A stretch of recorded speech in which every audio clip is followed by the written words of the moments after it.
This is Travis Newman from Celtics.com. We're here tonight at the Tradition put on by the Sports Museum from the TD Garden. Our president, Danny Ainge, is here being honored tonight as a big-time Boston sports athlete, along with many other well-known athletes for the Boston area. Do you have friends that are also being honored tonight and people that you remember playing during that time as well? Well, so tonight, the only one I would call is a good acquaintance of mine is Roger Clemens.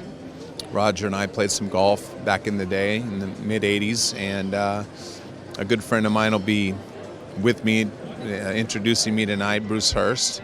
So it'll be great to see Bruce. He's an old neighbor and one of my best friends. If there was any biggest moment in your playing career, if you could just, I know there's many, and I know you have an acclaimed career, but what would you tell us in your pride in being a Celtic? I think just winning the 1986 championship, it was such a special year.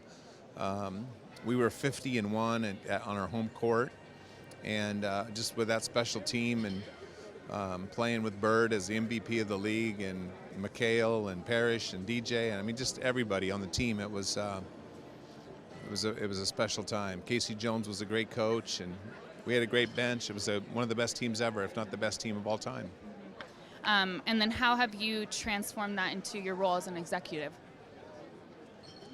I guess I've just learned my experience in the NBA as a player and as a head coach. And, I've played a lot of different roles on good teams and played with a lot of great players. And I think that experience, being in the locker room for all those years, has helped me a lot as being an executive.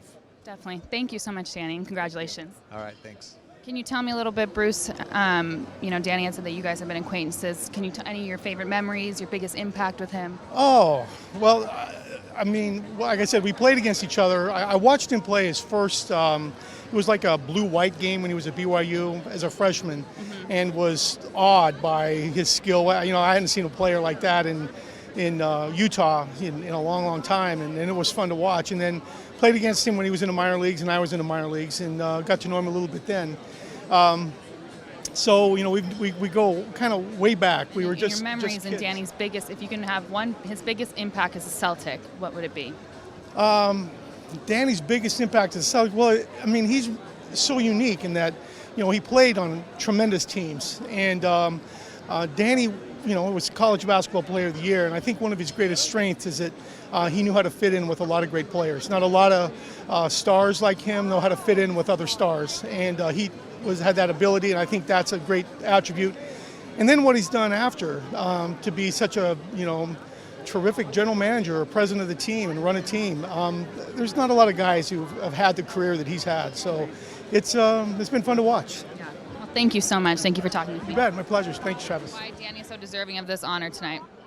Well, Danny's he's been a major presence in Boston for a long, long time as a player, as a GM, and a respected community guy, family guy, and really you can't say enough about him. He's been a great GM for the Celtics. He got that championship under his belt. He was a great player.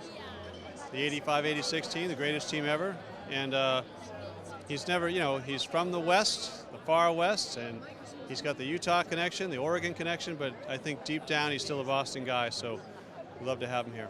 What are your most fond memories of Danny? Well, I covered the Celtics when Danny was a player, and when he got there, they used to tease him a lot. He was kind of everybody's little brother, and Larry Bird teased him a lot, and Danny took a lot of shots. He was very fast regard. He was really quick up and down the court. But in my view, the greatest starting lineup ever: Robert Parrish, Kevin McHale, Larry, DJ, and Danny. And they won 2 championships when he was here, and when they traded him, it was a big ruckus. The fans were not happy when they traded Danny Ainge. Definitely. Thank you so much. We appreciate it. Thank you. To win this award tonight. Well, Danny's been a mainstay here for a long time, and he's associated with a lot of success. Had a great career on his own as a general manager, a coach, broadcaster. So, he's devoted a lot of his life to the game of basketball, and a lot of it took place right here, so it's just a way of saying thanks. As a player, what do you remember his biggest impact being?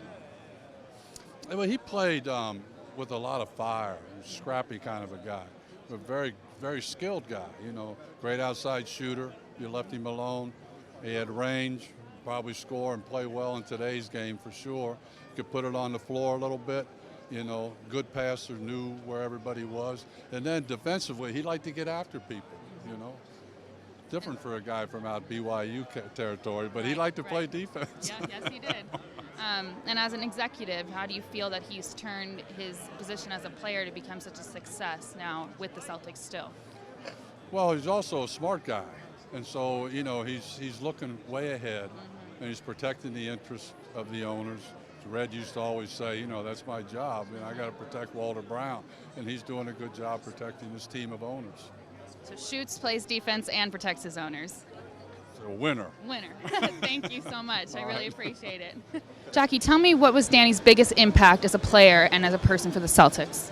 Wow. Where do I start?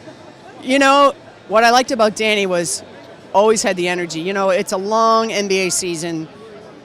Danny, he must have taken a night off, but I can't remember when, and that's what I always respected and admired about him. He was also the little brother on all those great teams with Bird and McHale and Parrish, and he took a lot of grief, and he took it so well and so good-natured, and he was a clutch player. He was a guy that if the game was on the line, you really wanted the ball in his hands, and there were so many other choices, but I always felt really good when Danny as an executive, how did he turn that role to become such a huge impact for the organization? Well, he comes by Trader Danny, honestly, that's for sure. And, you know, you can see now with what's going on this year and that, I mean, the Celtics fans, I think, watch the Nets almost as closely as they do the Celtics because that pick is so valuable. And it was such a great trade. And I think that's not hindsight. I think the minute he pulled the trigger on that, as hard as it was emotionally for fans, because Pierce had to go and Garnett had to go, everybody knew that that was just maybe one of the most lopsided trades in history, and I think it's going to serve the Celtics very well. But the single most important thing that Danny's done over the last 5 years was hire Brad Stevens. That was a grand slam home run. Great. Thank you so much, Jackie. Thanks. A little bit about your experience with Danny and how deserving he is of this award tonight. Interestingly enough, I met Danny when he had just been drafted and just still had baseball running through his blood. We were sitting together at the very beginning of his career. And of course, a lot of time, or a fair amount of time has passed, and here he is today creating, I won't call them miracles, because he's already done one with the Garnett, Allen, and Pierce thing, but here he is pulling more magic. And Danny is such an accomplished executive, it amazes you when you look at the growth.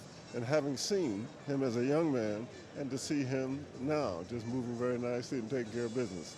Celtics are fortunate to have that kind of leadership and feel for basketball in that spot.